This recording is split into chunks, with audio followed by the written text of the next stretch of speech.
अकड़ना तो मुर्दे की पहचान होती है। जो झुकता है इसका मतलब उसके अंदर फल विवेक आ गया है। जैसे वृक्ष में फल आ जाए, शाखा झुक जाती है, उसी प्रकार से व्यक्ति श्रेष्ठ है। वह कैसे पता चले सामने वाला व्यक्ति उत्तम है? वो पता कैसे चले? तो जब उसके अंदर धन्यता है, सहजता आ जाए, सरलता आ जाए, उससे उसकी सिद्धता महानता सिद्ध होती है। झुकता है गरीब जिसमें जान होती है। तो हमारी क्रिया शक्ति रूपी हस्त, ज्ञान शक्ति रूपी मस्तक से आपके श्री चरणों में हम आपको नमस्कार करते हैं। नमस्कार के अंदर आत्मनिवेदन का भाव है। नमस्कार यानी न ममः इति नमः, न ममः, प्रभु मेरा कुछ नहीं है, सब कुछ तेरा है, सब कुछ आपका है, मेरा मुझ में कुछ ना है। यानी जब हम नमस्कार करते हैं ठाकुर जी के आगे, तो ये आत्मनिवेदन का भाव है। ये सब कुछ आप किसका? श्री कृष्णाय वयं नमः। प्रथम श्लोक में ही व्यास जी ने कृष्ण नाम लेकर आपने ये बात प्रमाणित करी कि ब्रह्म साकार है। प्राचीन काल से विद्वानों के अलग अलग विचारधाराएं हमारे सनातन धर्म में देखी गई। तो प्राचीन काल से वेदों के मंत्रों को लेकर आज तक की वर्तमान परिस्थिति में एक चर्चा का विषय है कि ब्रह्म साकार है कि ब्रह्म निराकार है। आज भी कोई समाज में कई ऐसे तत्व हैं, कई विचारधाराएं हैं, कई ऐसे शून्यवाद हैं जो केवल निराकार निर्गुण के रूप में ब्रह्म की उपासक हैं, साकार के रूप में ब्रह्म को स्वीकार नहीं करते हैं। क्योंकि वो कहते हैं आकार है तो फिर सीमितता आ जाएगी, और सीमितता आ जाएगी तो फिर वो अनंत कैसे होगा, सर्वशक्तिमान कैसे होगा, आदि आदि ऐसे कई तर्क वो देते हैं। लेकिन वो जीव भूल जाते हैं कि जो साकार है, जो निराकार है, वह साकार के अंदर भी एक निराकार रहा हुआ है और निराकार के अंदर भी एक साकार है। ब्रह्म साकार भी है और ब्रह्म निराकार भी है। एक विचार कहता है ब्रह्म केवल साकार है, एक कहता है ब्रह्म केवल निराकार है, कोई कहता है ब्रह्म साकार भी है, ब्रह्म निराकार भी है। कई प्रश्न धर्मशास्त्रों में विद्वानों के मत में चलते रहते हैं। लेकिन व्यास जी ने प्रथम श्लोक में मंगलाचरण के द्वारा अपना विचार स्पष्ट करते हुए, क्योंकि व्यास जी को साधारण नहीं है, भगवत अवतार है, ज्ञान अवतार है, और उन्होंने इस बात को सिद्ध कर दिया। श्री कृष्णाय वयं नमः, यानी वो ब्रह्म साकार है और वह श्री पद आगे लगाया। मतलब कृष्ण अकेले नहीं, श्री यानी स्वामी की समेत में कृष्ण की शरणागति ग्रहण करता हूं। हम वैष्णव अकेले ठाकुर जी की सेवा नहीं करते हैं। कोई कहे नहीं, जैसे हम तो अकेले लालन की सेवा कर रहे हैं, पर तू भूल रहा है लालन अकेले नहीं है, स्वामी जी साथ में है। ठाकुर जी के बगल में जो बंसी जी पधारते हैं वो स्वामी जी का भाव है। पुष्टि मार्ग में अकेले स्वरूप की सेवा नहीं है, पुष्टि मार्ग में तो युगल स्वरूप की ही सेवा है। कहीं पे किशोर भाव, माधुर्य भाव प्रत्यक्ष है, तो कहीं बाल भाव प्रकट है, किशोर भाव गुप्त है। जैसा नंद प्रिया जी का जो स्वरूप है, रंग पर्यंक शयनम और मानिनी मान हरणम, प्रेम रूपी हृदय सिंहासन पर ठाकुर जी आप पन्ना में झूल रहे हैं। अंगुष्ठ चोषणम, गुप्त रस पोषणम, और मानिनी मान हरणम, अंगूठा मुख में चूसते हुए गूढ़ रस भाव का संकेत दे रहे हैं। बड़ी बड़ी माननियों के मान का हरण कर रहे हैं। अब एक और तो पन्ना की लीला चल रही है और दूसरी ओर आप गुप्त रस से माधुर्य भाव प्रकट कर रहे हैं। बाल लीला में किशोर माधुर्य भाव गुप्त है, लेकिन है। श्री यशोदा जी को भी अधरामृत की प्राप्ति श्री ठाकुर जी ने कराई है। प्रकार अलग है, जैसे गोपीजनों को अधरामृत रस मिला है, उसी प्रकार से श्री ठाकुर जी ने यशोदा जी को भी अधरामृत की प्राप्ति कराई। अब वहां पे वात्सल्य भाव है, जो ठाड़े स्वरूप है युवक, वहां पे किशोर माधुर्य भाव साक्षात रूप से, लेकिन है दोनों स्वरूप से। और तो और आपको पूरे ब्रजमंडल समेत आज जब ठाकुर जी को भोग धरते हैं, भोग में यही विनती की जाती है, हे प्रभु श्री महाप्रभु जी, श्री साईं जी, 7 श्लोक 252 वैष्णव ब्रजभक्तों की कहानी से, हे नाथ आप पूरे सहमंडली सहराजदारों हैं, यानी श्री यानी आपकी ठाकुर जी की लीला परिकर। इसलिए ठाकुर जी के मंदिर में जितने भी सब साहित्य हैं सब भावात्मक हैं, स्वरूपात्मक हैं, पुष्टिमार का भाव का मार्ग।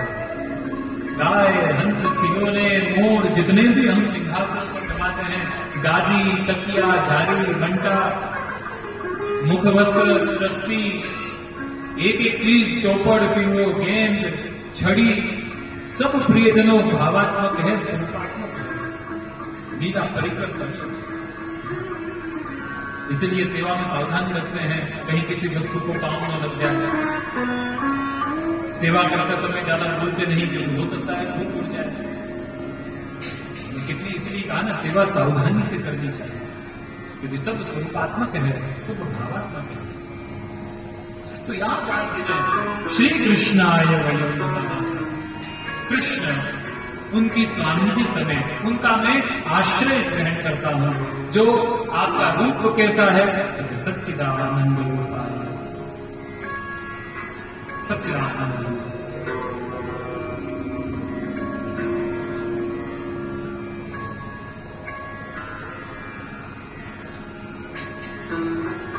सत्य यानी सत्य, चित्त यानी चैतन्य।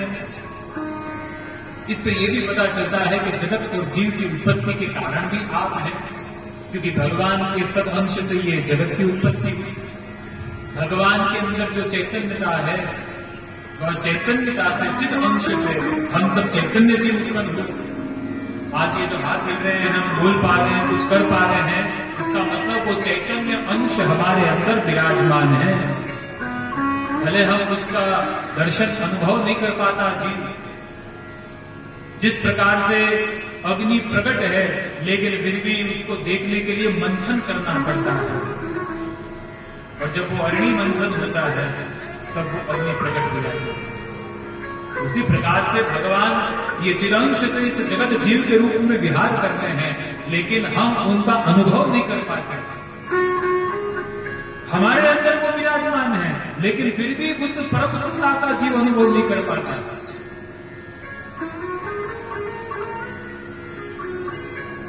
क्योंकि जब उसका अनुभव जीव करने लग जाए तो फिर मान अपमान से परे हो जाता है। उस जीव के अंदर ये भावना आ जाती है कि वो देह का अपमान कर सकता है, देही का नहीं।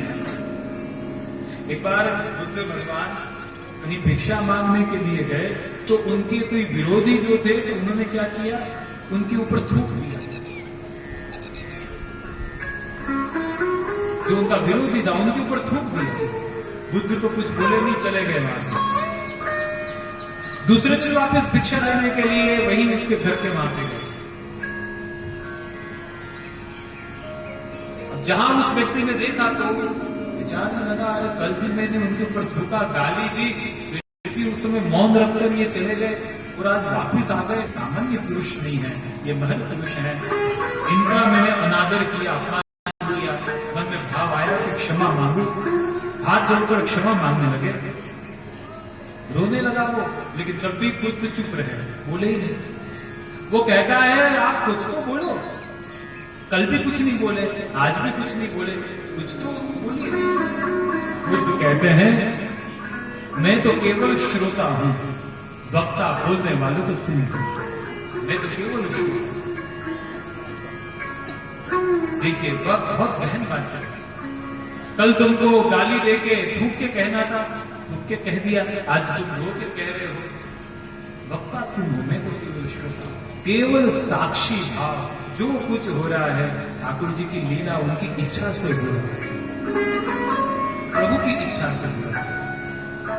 कोई हमारा अपमान कर सकता है, लेकिन अपमानित जब तक हम न चाहें तब तक नहीं हो सकते। कोई आपको गलत शब्द गाली दे, लेकिन आप जब उसको प्रतिक्रिया न दो, इसका मतलब आपने स्वीकार नहीं किया। कोई वस्तु आपको कोई देना चाहे, फिर आप न लेना चाहो, तो उसको वो चीज वापस ले जानी पड़ेगी। कोई बेचने वाला आवे, तब आपको वो चीज नहीं लेनी है तो वो वापस ले जाएगा। कोई गलत शब्द बोल रहा है, अपमान हमारे कर रहा है, तो हम उसके खरीदार क्यों बन जाते हैं? हम उसके साथ मन से द्वेष क्यों बांध लेते हैं? इसका मतलब उसने किया और आपने खरीद ली, लेकिन आप लो ही मत। ठीक है भैया, उसकी इच्छा, ठाकुर जी की इच्छा, वो सोच में स्वतंत्र है, वो चीज उसको ले जानी पड़ेगी। अपमानित तो जब तक हम न चाहें तब तक नहीं हो सकता। वो सरल शब्द में हमारे अंदर विराजमान है, लेकिन उसका अनुभव वो जीव नहीं कर पाता।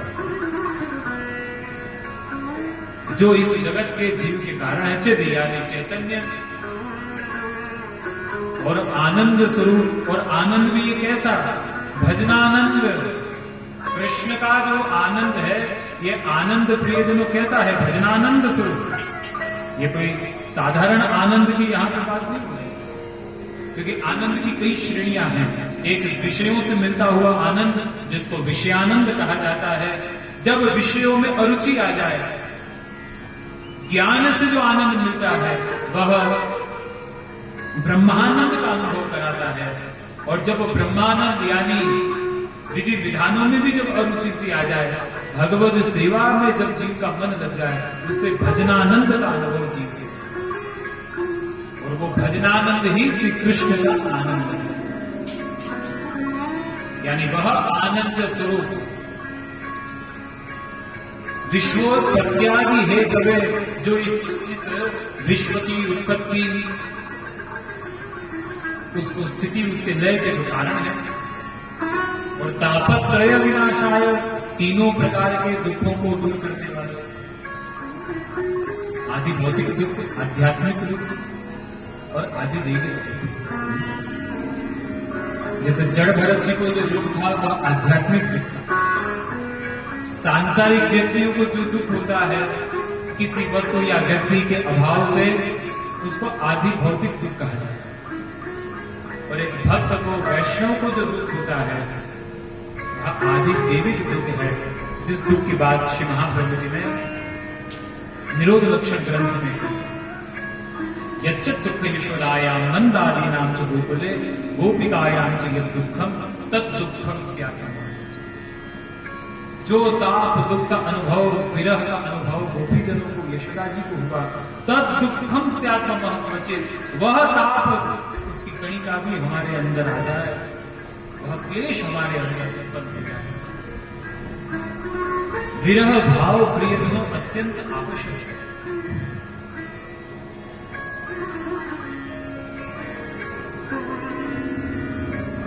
अंतःकरण में उत्पन्न हुए विरह भाव से ही अंतःकरण शुद्ध होता है। इसलिए ब्रह्म संबंध में भी उस विरह भाव का ही दान किया जाता है। करोड़ों वर्ष हुए प्रभु हम आपसे बिछड़े, आपसे बिछड़ने के बाद जो ताप आरती होनी चाहिए वो भी मेरे अंदर नहीं, ऐसा मैं जीव माया से घिरा हुआ। लेकिन अब ये जो सब चीजें हैं, घर परिवार धन पुत्र आदि, ये सब कुछ मैं आपको समर्पित करता हूं। वास्तव में ये सब आपका ही था, आपने अपने लिए ही प्रकट किया। लेकिन जब हम भगवान से अलग हुए तो इन सब वस्तु व्यक्ति को हम अपना मानने लग गए, जिसकी वजह से मुझे आपके मिलन की आरती मेरे हृदय से नदारत हुई। आज इन वस्तु और व्यक्ति को पुनः आपके चरणारविंद में समर्पित करते हुए, हे कृष्ण, मैं आपका दास हूं, दासो हूं, हम आपकी शरण में। क्यों हम ब्रह्म संबंध लेते हैं? हमारे अंदर वह विरह भाव, ताप भाव जागृत हो। उस दुख को, उस ताप को आदि दैविक दुख कहा जाता है। तो यहां पे तापत्रय विनाशाय, अर्थात तीनों प्रकार के दुख को दूर करने वाले श्री कृष्णाय वयं नमः, उन श्री कृष्ण को हम नमस्कार करते हैं। बोलो श्री कृष्ण कन्हैया लाल की। तो प्रथम श्लोक अंतर्गत भगवान जो इस भागवत के मुख्य नायक हैं उनके स्वरूप का वर्णन किया गया। आगे भागवत के जो मुख्य प्रधान वक्ता जो है उत्तम अधिकारी श्री सुखदेव जी महाराज, उनके यहाँ पे स्वभाव का वर्णन किया गया। यम प्रजंत मनुपेत मुपेत कृत्यम दैवायनो विरह कातर आजुहाव पुत्रेति तन्मयतया तर्वोभिनेतु संसर्वभूत हृदयम मुनिमानतुस्मि। जो सर्वभूत है, सब जगह सर्वभूत हृदयम, जिनकी दृष्टि में कोई भेद नहीं है, ऐसे श्री सुखदेव जी महाराज यम प्रजंत मनुपेत मुपेत कृत्यम, जो अपेत कृत्य हैं, जन्म के साथ ही भवन से अपने पिता के आश्रम से भागे 16 वर्ष के जन्मे, तब 16 वर्ष के साथ ही फिर वन में भागते हैं। तो किसी भी प्रकार के यज्ञोपवीत संस्कार आदि भी उनको नहीं हुए। अनुपेतम पेत कृत्यम, ऐसे शिष्यदेव जी। देखो वैसे देखा जाए तो ये सब संस्कार उसको दिए जाते हैं जिसके अंदर कहीं कुछ विकार आ जाते हैं। इसका मतलब श्री सुखदेव जी के अंदर कोई विकार नहीं है, सकल विकार रहित गति, सभी विकारों से रहित ऐसे श्री सुखदेव जी महाराज। जब जो श्री सुखदेव जी को अपने आश्रम से भागते हुए देखा, किसने? तो द्वैपायन, यमुना के 2 द्वीपों के बीच में रहे, वहीं पे तपस्या करी, इसलिए व्यास जी का नाम है द्वैपायन। जब द्वैपायन जी ने अपने पुत्र को आश्रम से भागते हुए देखा तो विरह कातर आजुहाव, अपने पुत्र को जो ये परम फल भागवत देना चाहते थे वो उसके बिना ही निकल गए।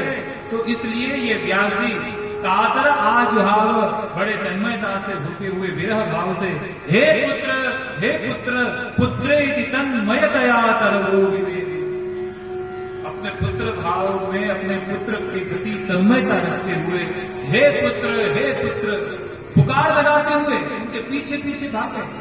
सुखदेव जी आगे ये इनके पिता द्वैपायन पीछे पीछे।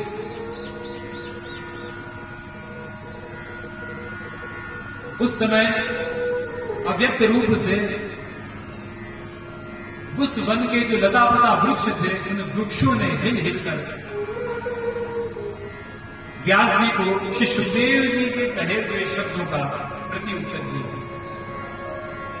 क्योंकि श्री सुखदेव जी कैसे हैं? सर्वभूत हृदय सर्वभूतानाम प्राणिनाम रत हृदय अयाते प्रेरयति इति सर्वभूत हृदय। जो सर्वभूत हृदय, सबके प्राणी मात्र के हृदय में, उन जीवों को अपने हृदय में विचार कर उनके हृदय में प्रविष्ट कर उनको जो प्रेरणा करे वो सर्वभूत हृदय है। ऐसे श्री सुखदेव जी महाराज वृक्षों के माध्यम से श्री व्यास जी को प्रेरणा दी और वृक्षों ने अव्यक्त रूप से कहा। अव्यक्त रूप का मतलब वृक्ष कैसे बोलते हैं? तो हिल हिल कर, और जब ये हिलते हैं तो कुछ कहते हैं। क्या कह रहे हैं? तो गुढ़ार्थ लिपि का अंतर्गत बड़ा सुंदर भाव प्रकट किया गया। वृक्ष कह रहे हैं, हे व्यास, वयम स्थावराः अस्माकं फलस्वरूपा बहवः पुत्रा जायन्ते नश्यन्ति च न वयम शोचामः। हे व्यास जी, हम तो स्थावर, हम तो जड़ कहे जाते हैं और हमारे जो बहवः पुत्रा जायन्ते यानी फल रूपी जो हमारे पुत्र होते हैं, नश्यन्ति च न वयम शोचामः, जब उसका नष्ट हो जाता है, वो नाश हो जाता है कई बार, या नीचे धरती पर गिर जाता है, तो हम वयम न शोचामः, हम उसके बारे में नहीं विचारते। भवांस्तु जंगमः ज्ञानिनां शिरोमणि भगवतः कलावतारश्च तथापि शोचति इत्याश्चर्यं नेतत्वयि उपज्वयति। हम जड़ होते हुए भी जो विचार नहीं करते हमारे पितरों के लिए, तो फिर आपको ज्ञानिनां शिरोमणि, आप तो भगवान के अवतार हैं, तो फिर अपने पुत्र का प्रति मोह क्यों रख रहे हैं? उसको आप समाज में समर्पित कर दो। जब हम अपने पुत्रों के प्रति मोह नहीं रखते तो आप तो भगवान की कला अवतार हो, क्यों इसके पीछे पीछे भाग रहे हो? क्यों इतना विलाप कर रहे हो? व्यास वृक्षों ने ये उपदेश वयम स्थावरा अस्माकं फलस्य का बहवः पुत्राचार्य, या तो वो फल नीचे गिर नष्ट हो जाते हैं या समाज उसको उपभोग कर लेता है। तो हम तो नहीं सोचते। ये जो भावना वृक्षों के अंदर है, इसीलिए श्री महाप्रभु जी ने वृक्षों को वैष्णव के रूप में स्वीकार किया कि जिसके अंदर परोपकार की भावना होती है। इसलिए वनस्पति ही वैष्णवा। और वैसे भी आप देखो ना, वृक्षों पर कोई पत्थर मारे तो वृक्ष उसको फल दे देते हैं। उसी प्रकार से कोई हमारी निंदा स्तुति या कुछ भी करे, जिसके अंदर केवल परोपकार की भावना हो, वो वैष्णव है। वैष्णव का मतलब केवल माथे पे तिलक धारण करना, गले में कंठी धारण करना इतना ही नहीं है। इसलिए तो ये कंठी की वो वनस्पति जो है, जो वैष्णव है, उसकी माला हम गले में धारण करते हैं कि उसका संग हमको बना हुआ रहे वनस्पति का। क्यों ये कंठी की माला धारण करते हैं? क्योंकि वनस्पति वैष्णव है, उस वैष्णव का संग हमको बना हुआ है। कई ऐसे जीव हैं जिसके गले में कंठी नहीं होती। जब तक प्राण है तब तक कंठी गले में होनी चाहिए प्रियजनों। और जो गले में कंठी धारण नहीं करता, मानो वो मुर्दा है, वो मुर्दे के समान है। वनस्पति ही वैष्णव। अपेद प्रत्यम द्वैपायनो विरह कातराजुभाव पुत्री तन्वयतया तरगो विनेदु स्तम सर्वभूत हृदयम मुनि मानतोस्मि। ऐसे मुनि यानी श्री सुखदेव जी महाराज, जिसके अंदर से काम क्रोध लोभ मोह मद सब निवृत्त हो चुके हैं, ऐसे श्री सुखदेव जी को हम नमस्कार करते हैं। बोलिए श्री सुखदेव जी महाराज। भागवत के प्रधान वक्ता श्री सुखदेव जी महाराज, जिनके माध्यम से परीक्षित जी ने कथा का श्रवण किया और परीक्षित के साथ वहीं पे सुखदेव जी के मुखारविंद से ही सूत जी ने भी उस कथा को सुनाया।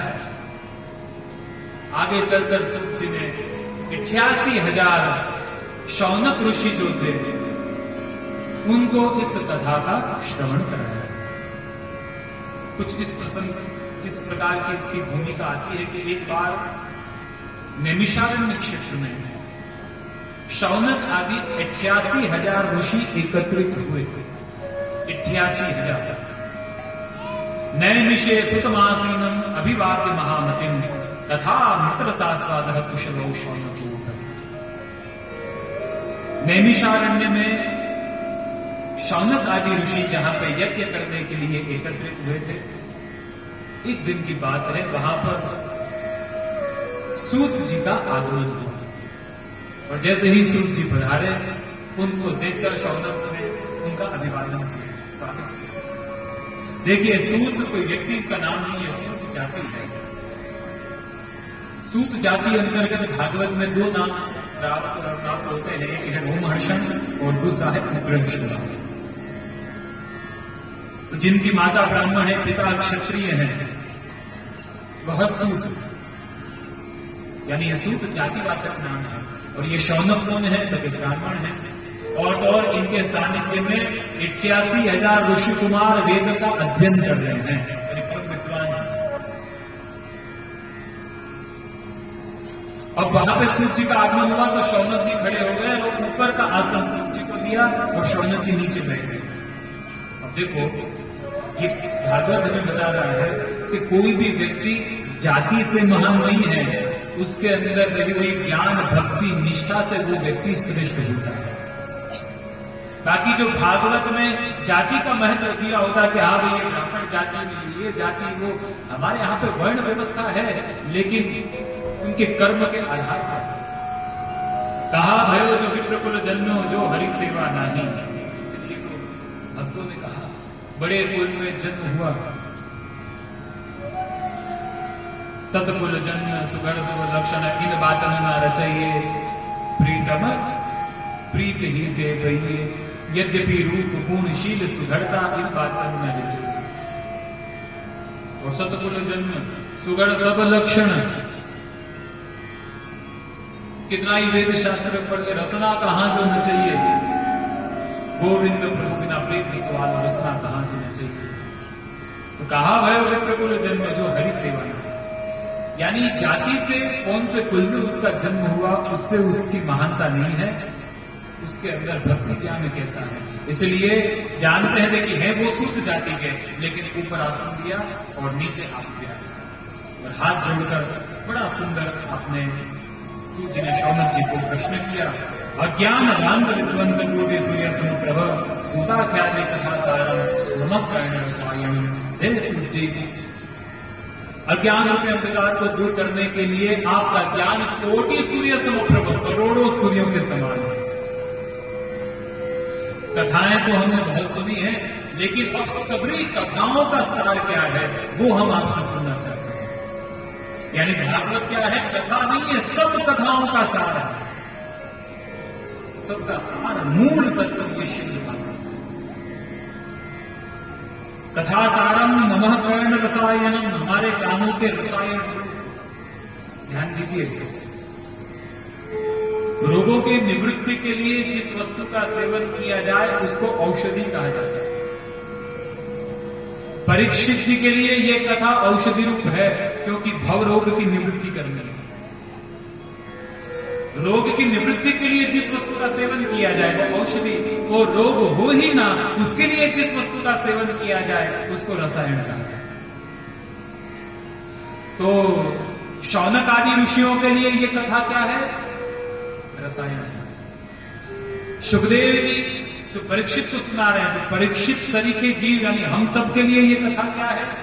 औषधि रूप है, रोगों की निवृत्ति के लिए, मन के रोगों की निवृत्ति के लिए। और गोपियों के लिए ये कथा क्या है? तब कथामृतम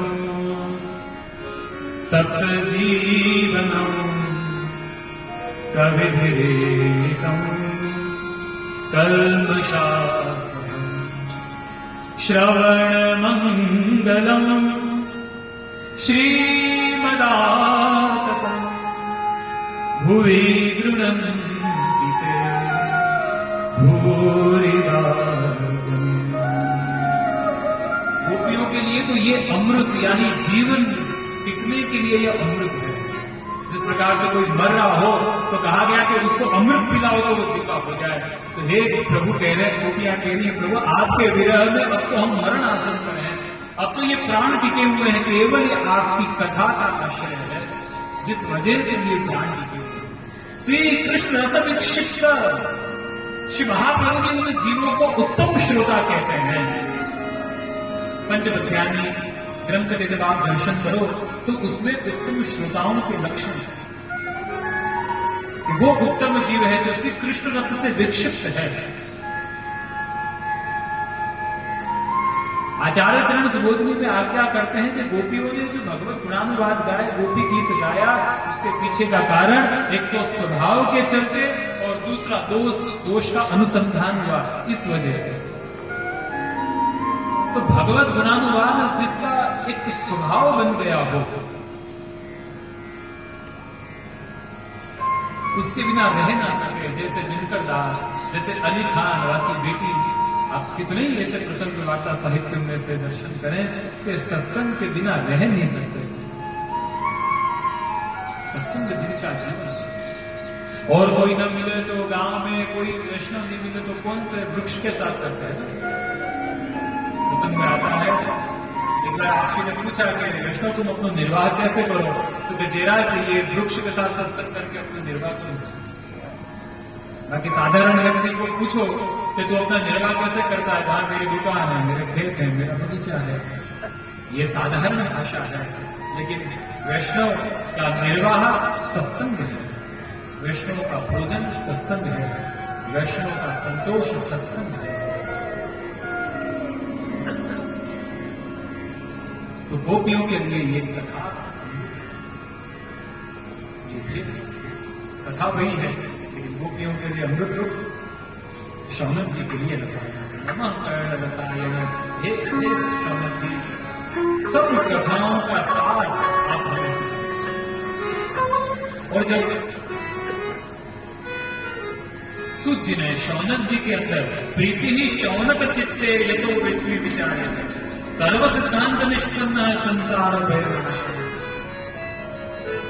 हे शौनक जी, सारे सिद्धांतों के सार स्वरूप में संसार का विनाश करने वाला और भक्ति के प्रवाह को बढ़ाने वाला और श्री भगवान श्री कृष्ण को प्रसन्न करने वाला वो कथा मैं आपको सुनाता हूं।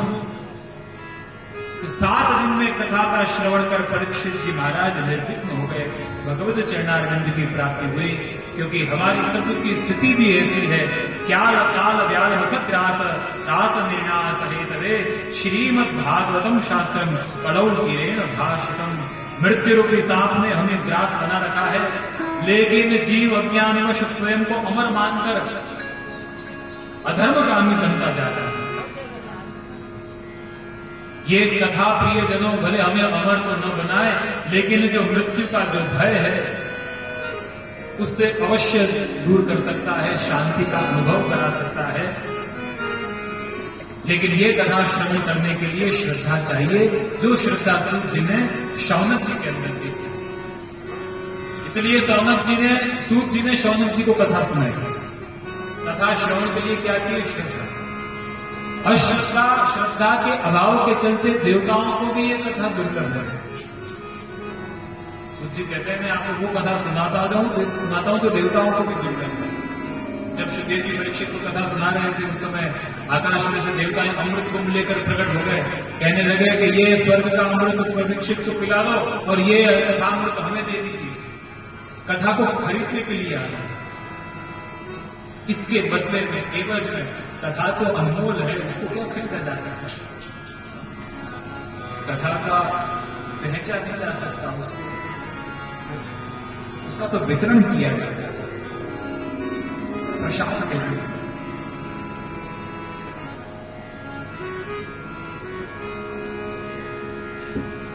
श्रीमद्भागवती वार्ता सुराणामपि दुर्लभा, सुराणामपि दुर्लभा।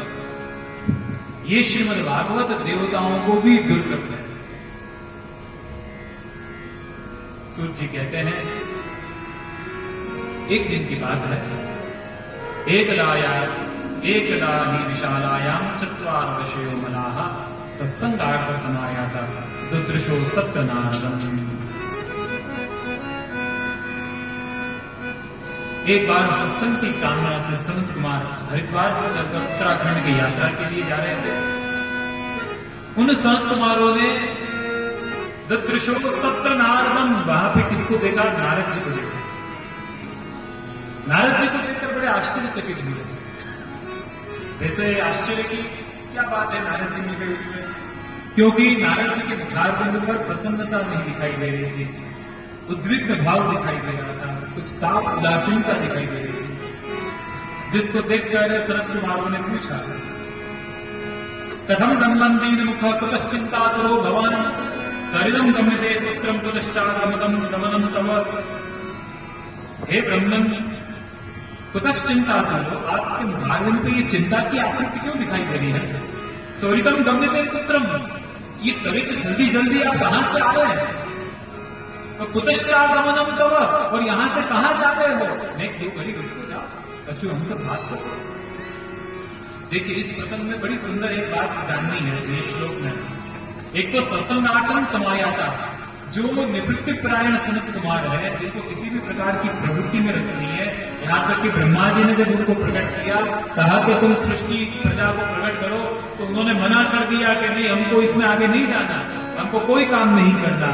लेकिन सत्संग के लिए वो प्रवृत्ति करते रहते हैं। सत्संगार्थम समायाता, जब सत्संग के लिए सनत कुमार जैसे भी प्रयत्नशील रहते हैं, तो हम सब जीवों को तो कितना प्रयत्नशील रहना चाहिए सत्संग के लिए।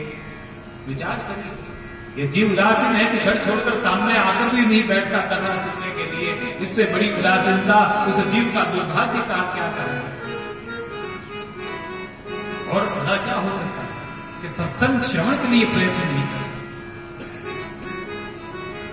जब नारद जी को रोका तो नारद जी विस्तार करते हुए कहते हैं, इस पृथ्वी को सर्वोत्तम मानकर मैं यात्रा करने के लिए गया। हर एक क्षेत्र, कुरुक्षेत्र, प्रयाग, पुष्कर, काशी, गोदावरी आदि तीर्थों में मैंने भ्रमण किया, लेकिन कहीं भी मन को आनंद शांति नहीं मिली और बहुत सी नहीं देखने वाली चीज मैंने वहां देखी। सत्यम नास्ति तपः शोषम दया दानम न विद्यते उदरम धारिणो जीवा वशकाकुत भाषिणः मंदा संदा मदयो मंद भाग्या विपद्धता आखंड निता संतो विरक्ता सब परिग्रह तरुणी प्रभुदाये श्याल को बुद्धिदायक कन्या विक्रयणो लोभात दंपती नाम च कल्पनम। ये देखिए कलयुग का वर्णन जब उस समय किया नारद जी ने, आज वह स्थिति दिखाई देती है। 28 प्रकार के अनर्थ देखे, सत्य नहीं है, तप शोच नहीं है, दयादान नहीं दिखाई दे रहे हैं, जीव अपने उदर भरने के लिए निरंतर प्रगतिशील है, मंद भाग्य वाला है, पाखंड करने वाला, सब परिग्रह हो दूसरे की वस्तुओं को छीनने वाला, शालको बुद्धिदायक। अब आजकल पति भी शालक उसके साले से ज्यादा सलाह सूचन करते हैं, माता पिता की सुनती नहीं है। कन्या विक्रयणो, कन्या से भी द्रव्य कमाया जाता है। आजकल कितना ये प्रकार कन्या दान होता है और साथ साथ में फिर उसका भी विक्रय होता है। कितने धन में कितनी डिमांड, यहाँ ये सब क्षेत्रों में हम जब देखते हैं तो बड़ा आश्चर्य होता है। ये जो बात कांचन, ये जो बात है, ये सत्य दिखाई देती है। कई जगह जाते हैं और कन्या विक्रय, कितना कितना पैसा, और ये दहेज प्रथा में इतना धन है, डिमांड, कितना अनीति का कार्य है ये जो अधार्मिक ये वृत्ति है। विचारना चाहिए। जब देने वाला इतना वो अपनी कन्या का दान कर रहा है, उससे बड़ा और क्या हो सकता है। हाँ, उसके माता पिता उसकी भावना से जो भी दें उसको स्वीकार करें उसकी कन्या के लिए, लेकिन कई बार तो ज्यादातर पहले से सब फिक्स हो जाता है। सामने वाले की कौन सी में जॉब है, गवर्नमेंट जॉब है, ये है तो 25 लाख 40 लाख 50 लाख, गाड़ी अलग होती है, सामान अलग होता है, जितना कितना। वह गांव में रहने वाले हम तो यहाँ तो ग्रामीण क्षेत्र में स्थिति देखते हैं कि वो सब व्यवस्था के लिए कोई अपनी जमीन बेच रहा है, कैसे कैसे जुगाड़ करते हैं। जब इन सबसे आवश्यकता है ऊपर होने की बात निकली है तो इस विषय पे अवश्य आप विचार करेगा। ये जो चला आ रहा है, ये इस प्रकार की डिमांड करना या इतने पैसा चाहिएगा या ये वस्तु है, इससे बड़ा अधर्म का कार्य वो कोई नहीं। आप अपनी कंठी को वहां पे लांछित कर रहे हैं, याद रखिएगा, आप अपने धर्म को वहां पे लांछित कर रहे हैं, कलंक लगा रहे हैं, कलंकित कर रहे हैं। तो इस प्रकार की वृत्ति जब हमारे समाज में एक विष की तरफ फैल रही है, ये विष है। यानी इन सब चीजों से जितना आप ऊपर हो सके हम उठें। बात निकली है तो ये आचार्य पीठ आपको सावधान करती है। श्याल को बुद्धिदायक कन्या विक्रयण लोभा, लोभ के चलते कन्या विक्रयण आदि दंपति नाम जकल्पनम, ऐसी सब चीजों को देखकर नारद जी का मन बड़ा उदासीन हुआ और वह सब तीर्थों को छोड़कर सीधे आगे वृंदावन धाम ब्रजधाम में आए। जहां वृंदावन में आए वहां पे वृंदावन में एक आश्चर्य देखा। वृंदावन तत्ताश्चर्यम मयम दृष्टा श्रूयता तम मुनिश्वराः।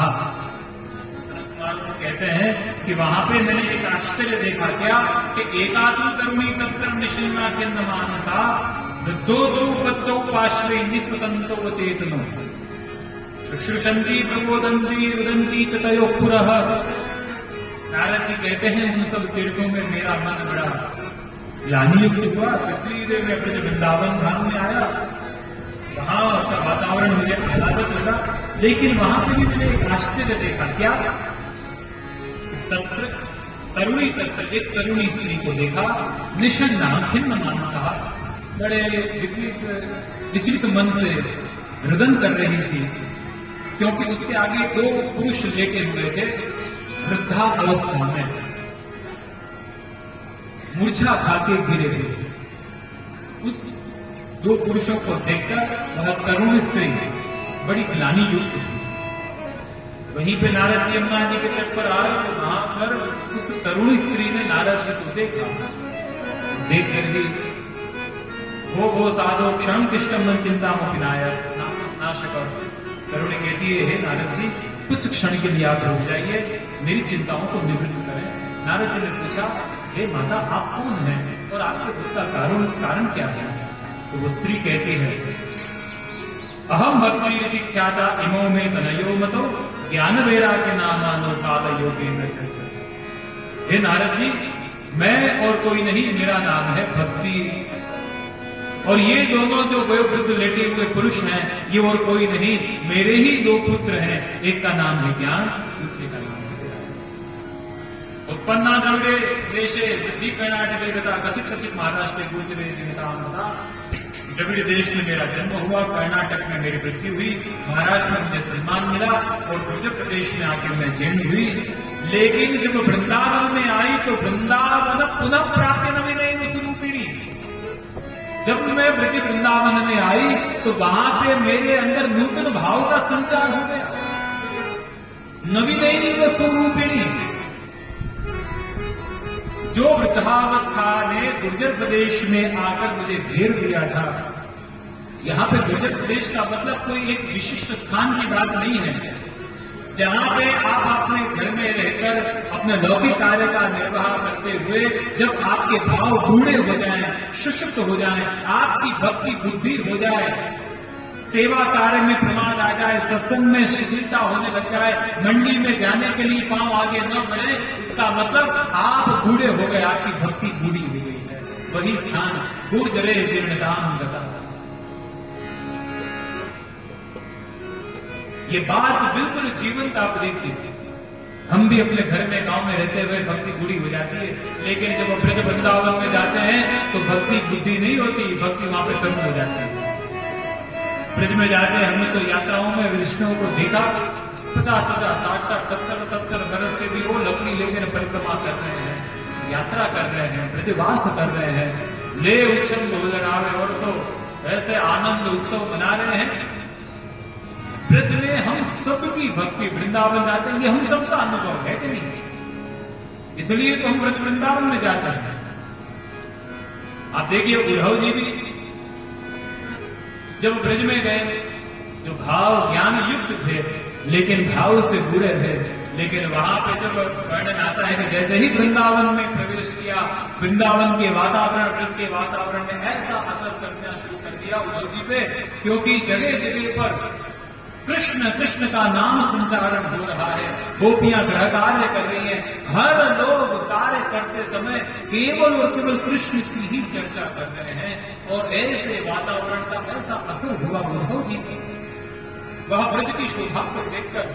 इसलिए तो भक्त कहते हैं, वृंदावन की शोभा देखत, वृंदावन की शोभा देखत, वृंदावन की शोभा देखत, वृंदावन की शोभा देखत, मेरे नैन सिरा, मेरे नैन सिरा, ओ वृंदावन, ओ वृंदावन, ओ वृंदावन, ओ वृंदावन, ओ वृंदावन, ओ वृंदावन, ओ वृंदावन, ओ वृंदावन,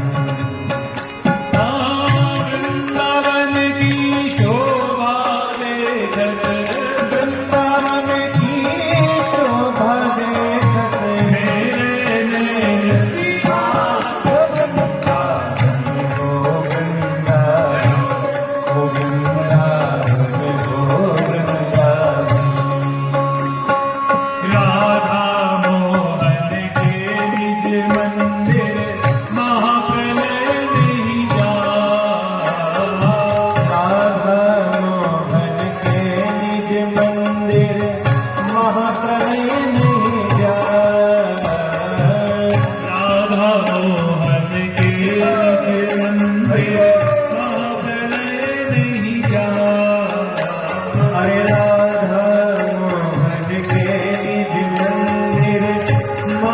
प्रलय नहीं जाए।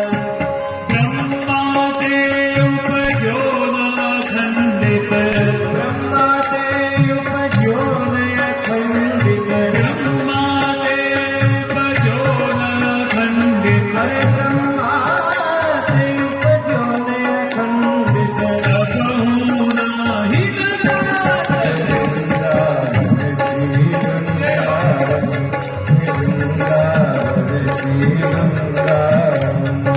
वृंदावन की शोभा वृंदावन की शोभा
नहीं संज्ञा नहीं धनि पर रवि धरि नहीं विराट मन रवि संध्या नहीं धनि पर रवि तरि नहीं विराट मन नहीं संध्या नहीं धनि पर रवि धरि नहीं विराट मन नहीं संध्या नहीं माया काल रहित नित नूतन, माया काल रहित नित नूतन, माया काल रहित नित नूतन, माया काल रहित नित नूतन, सदा फुले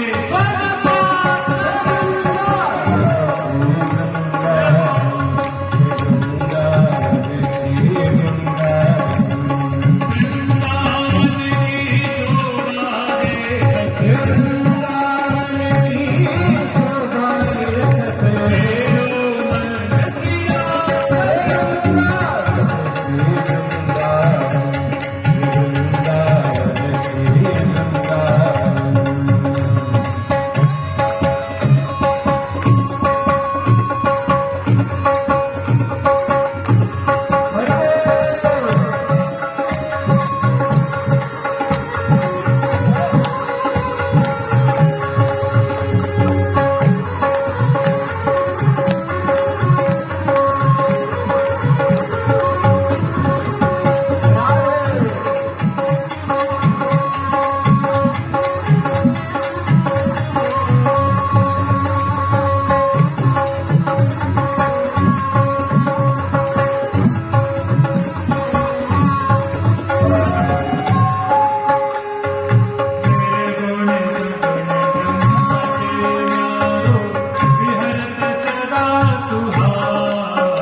माया काल हित नित नूतन।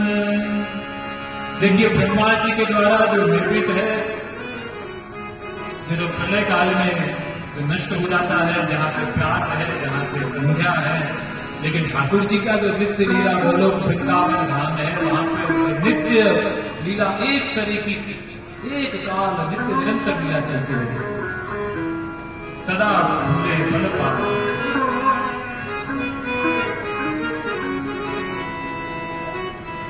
यहां ये जो वृंदावन की बात है, वृंदावन का मतलब प्रियजनों ध्यान रहे, समस्त वृंदावन था।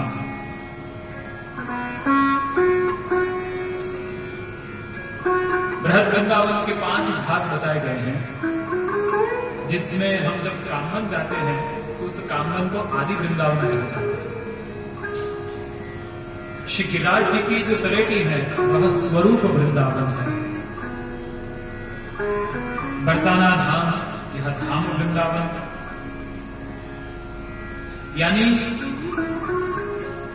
ये जितने भी 84 कोस ब्रजभूमि में हम जो जाते हैं वो सब वृंदावन धाम ही है। वर्तमान में अभी जो हम वृंदावन में जाते हैं वह लीला वृंदावन है, और नंदगांव आदि ये निज वृंदावन, यानी ये समस्त 84 कोस वृंदावन धाम है। तो ठाकुर जी के नित्य निरंतर यह लीला और वहां का आनंद, जहां आज भी वहां पे लीला चलती है, इसलिए तो आज भी जब हम वहां पे जाते हैं हर बार नित्य आनंद की अभिवृद्धि होती है।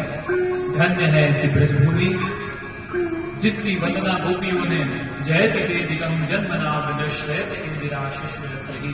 गोपियों ने जिस भूमि के नाम गाता है, ऐसी ब्रजभूमि को हम कोटि कोटि दंडोत प्रणाम करते हुए,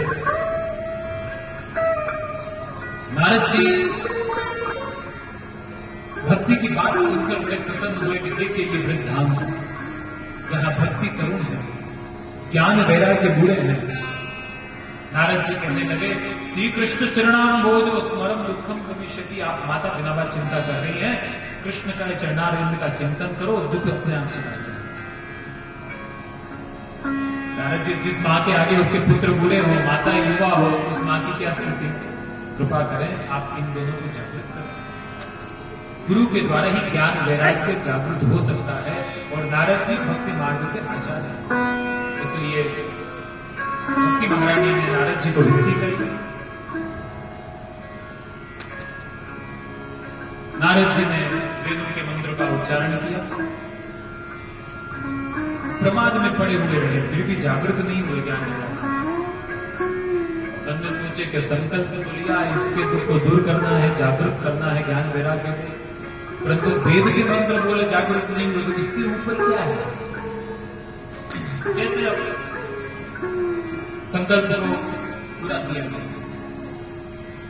सूर्य की उपासना करी, सूर्य देव ने आकाशवाणी में आज्ञा करी, किसी गुरु का आश्रय करो, सत्कर्म करो। कौन सा सत्कर्म, वो स्पष्ट रूप से नहीं कहा किसी गुरु के शरण में। और फिर ये नारद जी पूछते पूछते सीधे यहाँ पे बद्रिकावन, जहां सनत कुमारों से मिलन हुआ, और अब सनत कुमारों से पूछा, आप बताइए भक्ति करते तो कैसे हुई? सनत कुमार कहते हैं, श्रीमद्भागवतालापः सतु गीतश्रुताः। श्रीमद्भागवत, ये श्रीमद्भागवत ज्ञान यज्ञ स्मृगैर्मुदैः सत्कर्म सूचिकरोऽनुगुणं ज्ञान यज्ञ स्मृगैर्मुदैः श्रीमद्भागवतालापः सतु गीतश्रुताः। ये श्रीमद्भागवत का पारायण के माध्यम से ही, इससे श्रेष्ठ सर्वोत्तम कोई कर्म नहीं है, इसके द्वारा ही भक्ति का बुद्धि हुआ। सनत कुमार कथा करना प्रारंभ किए, भागवत की महिमा का गान किया, वही कथा मंडप में भगवत नाम का संकीर्तन करती हुई भक्ति ज्ञान वैराग्य तीनों जने वहां पे सभा के मंडप में प्रकट हो गए। बोलिए श्री भक्ति महारानी की जय, भागवत भगवान की जय। भक्ति सुतौ तौ तरुणौ गृहीत्वा प्रेमैक रूपा सहसा विरासित श्री कृष्ण गोविंद हरे मुरारे नाथेति नामानि मुहुर्वदन्ति। भगवत नाम कीर्तन करते हुए भक्ति ज्ञान वैराग्य दोनों उस कथा मंडप में प्रकट हो गए, जिसको देखकर नारद जी को बड़ा संतोष हुआ कि जो वचन मैंने दिया था भक्ति को, आज ये भागवत के प्रभाव से, यानी सबका मूल श्रीमद् भागवत है, ये सिद्धांत इस कथा से होता है। ये बात हमें इस प्रसंग से समझ में आती है, क्योंकि जो वेद आदि के मंत्र से भी जो कार्य न हुआ सफल, वह कार्य सफल भागवत के प्रयास से। बोलिए भागवत भगवान की जय हो। इसलिए कहा गया, अश्वमेध सहस्राय वाजपेय शतानि च शुक्ल शास्त्र कथायांश्च फलां नारहति षोडशीम्। जो फल की प्राप्ति अश्वमेध सहस्त्र आदि वाजपेय यज्ञ आदि करने से भी नहीं होती, वह फल की प्राप्ति केवल शुक्ल शास्त्र कथायांश्च, इस कथा के श्रवण मात्र से हो जाती है। जो फल न गंगा न गया काशी पुष्करम न प्रयागकम शुक्ल शास्त्र कथायांश्च फलेन स्मृतां लपे। जो फल की प्राप्ति अनेक तीर्थों में भ्रमण करने से भी जो फल नहीं मिलता, वह फल ये पांडाल में आकर आप बैठ गए, समस्त तीर्थों का फल आपको मिल गया। ये भागवत का महत्व है। आचार्य ग्रंथ तो आज्ञा करते हैं निबंध में, श्री भागवतम एवात्र केवलम चित समाश्रितम गंगावत हरिवत चैव संगवत फलिष्यति। जो जीव केवल और केवल श्रीमद् भागवत का ही आश्रय करता है, उसे गंगा जी में भी स्नान करने की आवश्यकता नहीं होती। ऐसा ये श्रीमद् भागवत है। बोलो श्रीमद् भागवत भगवान की जय। श्रीमद् भागवत भगवान के चरणारविंद में दंड प्रणाम करते हुए महात्मा के अंतर्गत प्रियजनों, प्रमुख रूप से ये सिद्धांत हमें समझना है कि ये भागवत हमारे भक्ति के दुख को दूर करने वाली है। भक्ति दुखी क्यों होती है? कि जब हमारे अंदर ज्ञान और वैराग्य बूढ़ा हो जाता है। आज हमारा अंदर रहा हुआ ज्ञान और वैराग्य भी बूढ़े हैं। बूढ़ा ज्ञान किसको कहेंगे? जानते हैं सत्य क्या है, लेकिन सत्य की ओर नहीं चलना, उसी को बूढ़ा ज्ञान कहते हैं। जानते हैं पर निंदा नहीं करनी चाहिए, जानते हैं लालच नहीं करनी चाहिए, दुर्संग नहीं करना चाहिए, नित्य सत्संग करना चाहिए, ये सब आप जानते हैं। सेवा नित्य करनी चाहिए, पर अपने आप से पूछें कि हमारा पूरा जीवन या पूरा दिन सुबह से रात किन विषयों में ज्यादा जाता है?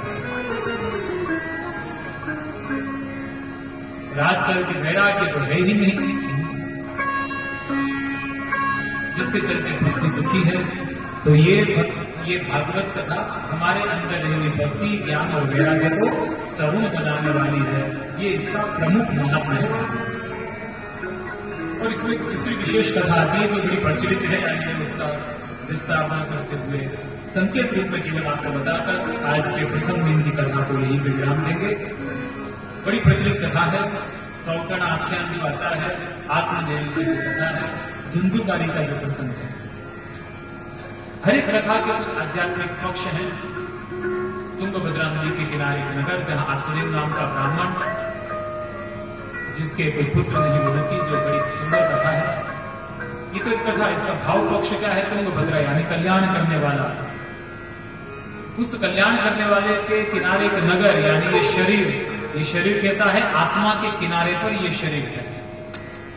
ये शरीर कैसा है? कल्याण करने वाला। इसमें कौन रहता है? तो आत्मदेव नाम का जीवात्मा रहता है। लेकिन वह लौकिक वस्तुओं के, व्यक्तियों के अभाव से दुखी हो जाता है। उसकी पत्नी धुंधुली का मतलब बुद्धि। धुंधुली कैसी है? सुंदर है लेकिन स्वार्थी है। हमारी बुद्धि कैसी है? अपने लौकिक कार्य करने में बड़े चतुर, परमार्थ में शुभ है। वो धुंधुली बुद्धि, यानी इन सब कथाओं के एक सुंदर आध्यात्मिक भाव है।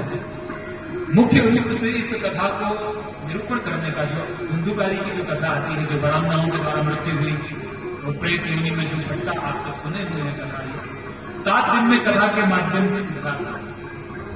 तो ये कथा से ये सिद्धांत भी समझना है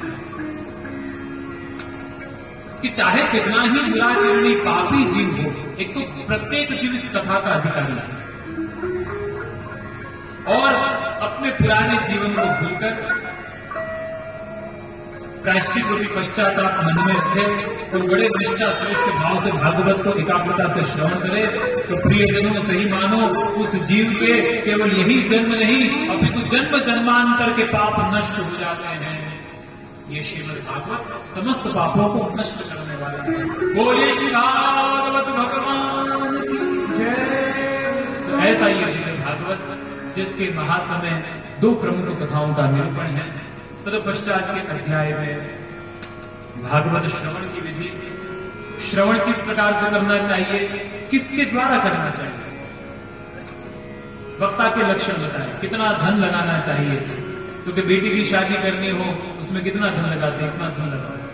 वक्ता कैसा होना चाहिए, तो धीर गंभीर वैष्णव विप्र दृष्टांत कुशल। अवैष्णव के मुख से कथा नहीं सुनती। और कहां तो घर में सुनी जा सकती है, तीर्थ में जाकर कथा का श्रवण किया जा सकता है। इस प्रकार एक पांडाल आदि की व्यवस्था करके जिससे सब लाभ ले सकें, इस प्रकार कथा का आयोजन करना चाहिए। इसकी विधि विधानों का निरूपण प्रियजनों यहाँ पे 6वें अध्याय में बताया गया। किस प्रकार से पूजन आदि करना, इन सब का निरूपण यहाँ पे है। यहीं पे हम प्रियजनों महात्मा को पूरा करते हुए आज के ये प्रथम दिवस की कथा को यहाँ पे पूर्ण करते हैं। कल तृतीय दिन भागवत में हम प्रवेश करेंगे। प्रथम स्कंद में जो श्री ठाकुर जी की अधिकार लीला का वर्णन है, जिस अंतर्गत सुंदर विष्णु आदि की स्तुति, कुंता जी की स्तुति आदि का वर्णन जो किया गया है, उन सब प्रसंगों के हम दर्शन करेंगे। तो कल आप इस समय से कथा में उपस्थित होंगे। इसी आशा के साथ आइए केवल 2 मिनट धुन का गान करते हुए कथा को विराम देंगे। तत्पश्चात श्रीमद् भागवत जी की आरती होगी। आरती के बाद ही हम सब अपना स्थान छोड़ेंगे। श्री कृष्ण कन्हैया लाल की जय। गोविंद गोविंद गाइए भजो, राधे गोपाल कृष्ण गाइए। गोविंद गोविंद गाइए भजो, राधे गोपाल कृष्ण गाइए। गोविंद गोविंद गाइए भजो, राधे गोपाल कृष्ण गाइए। गोविंद गोविंद गाइए भजो, राधे गोपाल।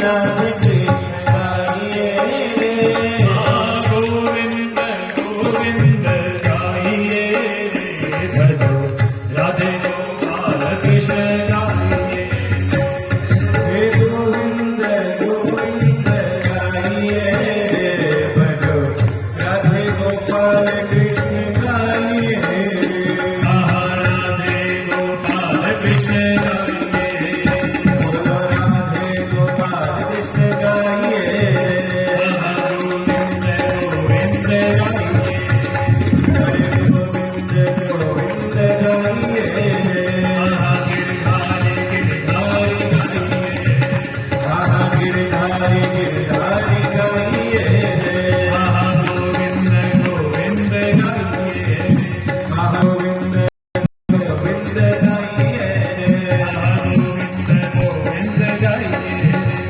गोविंद गोविंद गाइए गोविंद गोविंद गाइए हरे गोविंद गोविंद गाइए कृष्ण कन्हैया शिव स्वामी जी परम दयाल श्याम सुंदर शिव श्री गोपाल प्यारे श्री गिरिराज धर की श्री भागवत भगवान की जय। हेलो श्री वल्लभाधीश की अभी आपने आप श्री के मुखारविंद से श्रीमद् भागवत कथा महात्म का श्रवण किया। बंधुओं, मैं तो इतना ही कहूंगा कि गुरु वचनों को रखना संभाल कर और एक एक वचन में घेरा रहा है, और जिसने गाई श्री वल्लभ की महिमा उसका डूबा नहीं झाड़ है। बंधुओं, ये भागवत ज्ञान यज्ञ समिति का गठन इसीलिए किया गया है कि आपको श्रीमद् भागवत कथामृत रस का रसास्वादन वर्ष मिलता रहे और ये अनवरत चलती रहे। ये भागीरथी गंगा है, इसका प्रवाह रुके नहीं, क्योंकि रुका हुआ जो जल होता है ना, वो भी जो है बदबू मारने लग जाता है। इसलिए ये भक्ति का प्रवाह चलता रहे, सतत चलता रहे, कोई तृणावर्त न आ जाए जो हमारे इस भाव को उड़ाकर ले जाए। इसलिए अपने भाव को बनाए रखें, और आप ही नहीं, वैष्णव तूमे के समान होता है, खुद भी तिरता है और दूसरे तिराता है। ये तूमे का लक्षण होता है। इसलिए आप तो सदस्य हैं ही, लेकिन अपने इष्ट मित्रों को भी जोड़ें ताकि ये अनवरत सतत चलता रहे। इन्हीं शब्दों के साथ जिन्हें ब्रह्म संबंध लेना है सुबह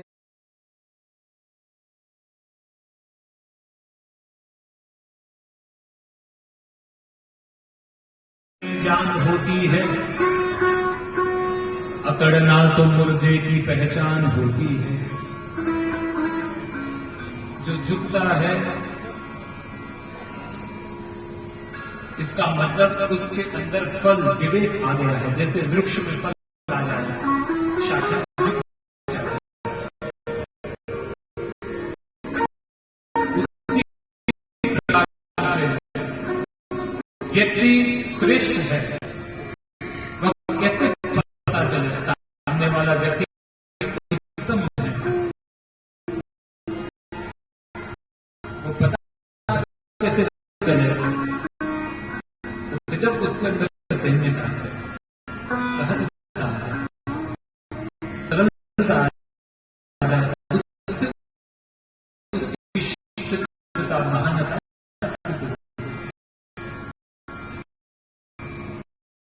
झुकता है, इसमें जान होती है। तो हमारी यह शक्ति रूपी हस्त, शक्ति रूपी मस्तक से आपके श्री चरणों में आपको नमस्कार करते हैं। नमस्कार के अंदर आत्मनिवेदन का भाव है। नमस्कार यानी न नमः। प्रभु मेरा कुछ नहीं है, सब कुछ आपका है। मेरा मुझ में कुछ ना है। यानी जब हम नमस्कार करते हैं ठाकुर जी के आगे तो ये आत्मनिवेदन का भाव है। ये सब कुछ आप किसका? श्री कृष्ण। प्रथम श्लोक में ही व्यास जी ने देकर आपने ये बात कहा कि ब्रह्म साकार है। प्राचीन काल से विद्वानों के अलग अलग विचारधारा धर्म में देखी गई। और प्राचीन काल से वेदों के मंत्रों को लेकर आज वर्तमान परिस्थिति में एक चर्चा का विषय है कि ब्रह्म निराकार है। आज भी कोई समाज में कई ऐसे तत्व हैं, कई ऐसे शून्यवाद हैं जो केवल निराकार ब्रह्म की उपासना